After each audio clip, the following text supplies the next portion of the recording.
I work from any style, from jazz to pop to extreme death metal artists. I work with anyone from who's a brand new beginner, or my favourite types of new students, to super professionals who've been doing it longer than I have been alive. When we look at communication, and you look at any studies on communication, your content, your words, are less than 8% of how a brain receives any information. So the words I'm speaking to you now, the words themselves are less than 8% of how your brain receives it. One of the biggest components is my tone of voice. So you're taking in my tone of voice more than you're taking in the words. And even bigger than that is body language. So if you are not confident with what you're doing, that's really going to show. Not just through your body language, but through your tone, and then all you're left with is that 8% of words. So we want to turn your 8% performance into 100% performance just by doing that. Obviously there's technique and all sorts of other things to follow, but this is huge. Your character is an extension of you. It's kind of like your own alter ego, and it's a full mindset to tap into that. So when I'm coaching with recording artists, we have a huge thing about character. So with Hybrid Nightmares, I'll get Loki to come in his corpse paint because he has to be his character, and we have massive kind of fuel up sessions where a lot of rep guys will hire someone called a hype man, who's their right hand man who's happy to be around them and just all day tells them how awesome they are, because you do need to be in this really good mindset. If I'm recording an artist and they're having a bad day and they're not in a good mindset, I'll send them home because they're not going to get a good take, because this is so connected to this, it's crazy. I've recorded dudes who play guitar solos in their underwear because they're more comfortable doing it that way, and whatever works for you has to work for me. So figuring out what your character is in that song is just as important as this, and then technique and everything else will follow. Who has heard the terms head voice, chest voice, all that sort of stuff? Cool, I want you to forget it today. Totally forget it. So vocals is one of the few sciences where you can speak to a doctorate or a scholar or a professor or a professional in their field in any way, and they will use different terms to mean the same stuff. So it is very confusing when you're reading published literature. Even if you're reading like a peer-reviewed academic study on voice, they're going to use different terms to mean the same stuff, which is very frustrating because as a beginner you're going, this person said that this word meant that, and now they're saying that this word meant this, and that doesn't make sense, and I'm really confused. So I don't like to use the terms chest register or head register. Doesn't mean that anyone else who uses those terms is incorrect, because I don't want to poop on anybody's head. If it works for them, it works for them. And a lot of people use it, and a lot of people find solace in it. I don't like to use those terms when I'm talking about register. So there's two words, key words, when we're talking about the basics. There's two key words that I like to use. One is register, and the other one is resonance. So when we look at voice from a scientific perspective, for me, a register is when the voice is in a totally different mode, when the vocal cords are working in a different way. And there are 4 umbrella registers that we're going to talk about today. And what I mean by umbrella is because it's kind of like a music genre, and then there's subgenres within those. So the first register is a fry register. Who's heard the term fry? Yeah, so fry is an umbrella for when we're doing screams. It's also used as a texture, so especially if you're doing a blues sound. And fry is a crackly sound. It's a type of sound. So if I was to go, that little at the start gives it a little bit of a rougher texture. Fry is something that you 100% want to do correctly if you are choosing to do it. There is a safe way to do fry, but it is taxing on the voice long term. So as long as you're aware of that and you know you're doing it correctly, you will be okay. The second register I want to talk about is modal register. So modal register is what we speak in. And some people call this true voice, some people call this chest voice. You can call it whatever you want to call it. The next one is falsetto. Who knows what falsetto is? I'm sure you've heard the term. Yeah, everyone goes, oh, I don't want to be wrong. So falsetto is probably what you think it is. It's a really light and airy sound. That's a falsetto sound. I did that in my modal, and I'm going to do it really honky to show you the difference. I'll go like that, yeah? So falsetto is a light and airy sound. I'm going to also put a dash here because even higher than that is the whistle register, which is like the really high Mariah Carey kind of vibes, which I don't think anyone really wants to get into. So yeah, I thought so. I looked in your eyes. I can see it in your eyes. The next register we're going to look at is something called mixed register. Has anyone here heard the term mixed voice? Yeah. I'm too enthusiastic. So mixed register is a mix between these two. And when we're singing in a classical style, we sing in a mixed register. Michael Jackson pretty much exclusively sung in mixed register. And what it does is, when I talk about placement, where I feel the sound in my body, I'm in a falsetto placement. So I feel the sound sitting up here in the top part of my head. I don't feel like I'm kind of pushing it to come up here. The high notes are coming very freely to me, but I sound more like I've got a modal voice because I'm putting weight on the sound. My vocal cords are thicker. So I can do a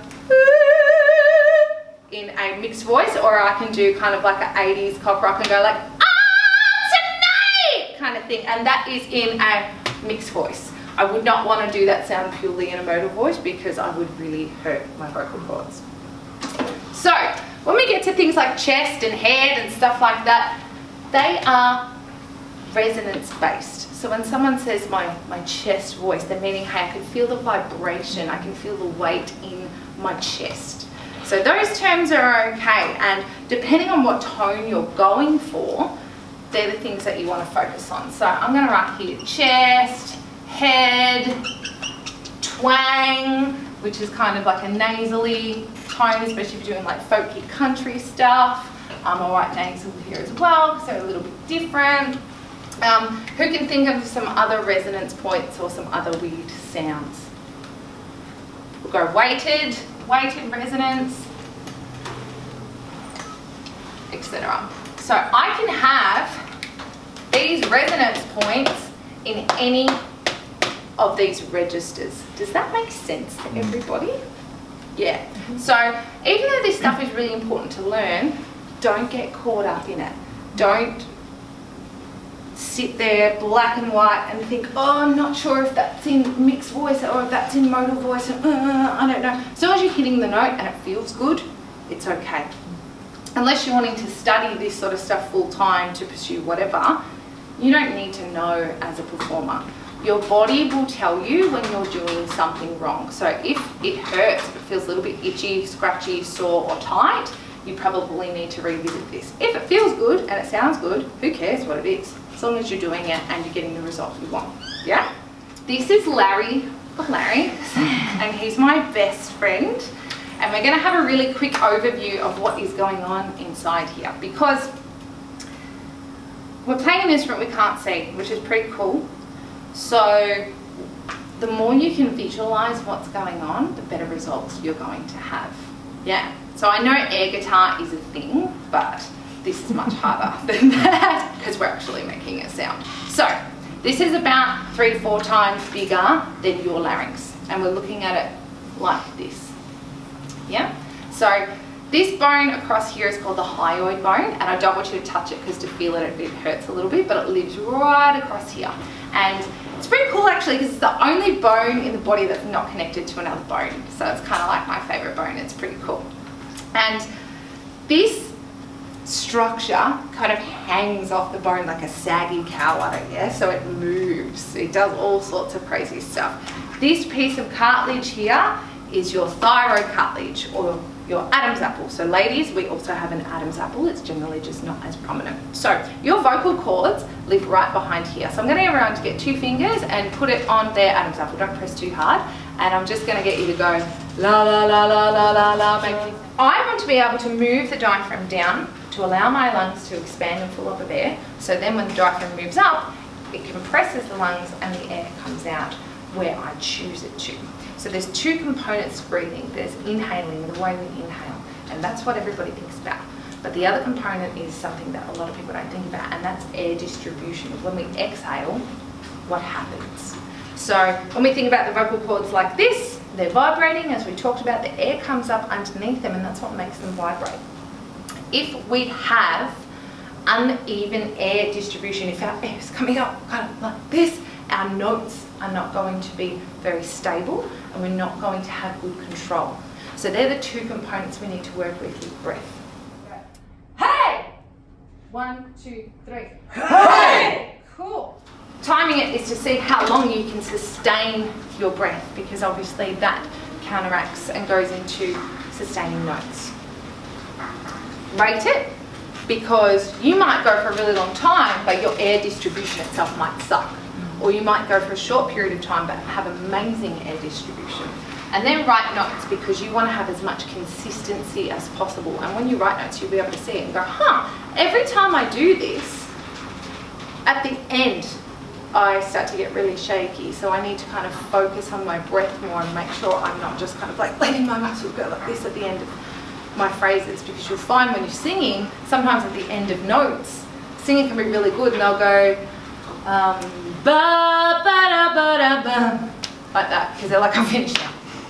And you'll pick up those patterns not because you've heard it, because you see it, because you've done your own self-stuff. Guy and a girl together sounds awesome. Two girls together sounds horrible. It's never nice unless they work with something called textures.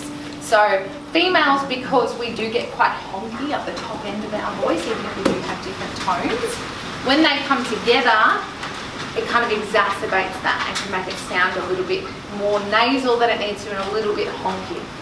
So if I'm harmonising with another female, if they're doing the main vocal, I will do my harmony, but I will do it in a falsetto kind of texture or a mixed voice texture, a lighter texture, a little bit different to what they're doing, just so it's not two of the same kind of voices together, just to give it that flow a little bit. So my first chord being D major. And I can hear there's 3 notes in that chord. And I'm going to try and figure out where the main melody sits. So I'm not going to use the first word, I'm going to use the second word, the I, because that I lands on the 1. And I, yeah? I'm going to play the chord, and I'm going to figure out what note matches in that chord. And I,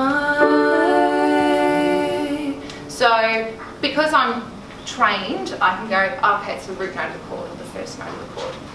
But when you're doing training and being able to figure this out, you go 1, 3, and 5, and see if you can figure out the difference. 1, 3, and 5. They're all different pitches, yeah.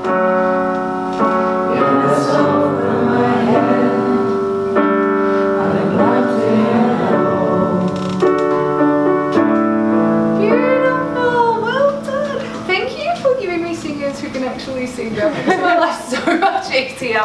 Cool, okay, now we're going to learn the harmony. So she is singing, can everyone hum that note for me? Good, and hear how it's in the chord. Yeah, so you can test if you're doing it right. So he's and she's So now I'm going to sing her part, and you can join in with me if you like, or you can just listen if you're trying to get your head around it. It's the same melody, just with the third. So she's, and I am feeling so small. It was over my head, and I'm nothing at all. Good. So when she does the she does a little she does a little embellishment. So you can do that. I might do that. Does it sound a lot higher than him? No. No. Some people say no, and some people go, yeah, that sounds really high. Especially as a guy, because they hear the kind of like light falsetto tone. They go, It's only 3 notes higher, but she's using her texture to make it sound kind of flowy and light and really different to him. She's not going, and I'm going to do this really horrible sounding just to hear the difference. She's not going, and I'm feeling so small. She's, and that's where character comes into play, because I can do that like footy chant, or I can sing it like a really kind of lost fairy. And it's not just about the tone itself, it's about, and I am feeling so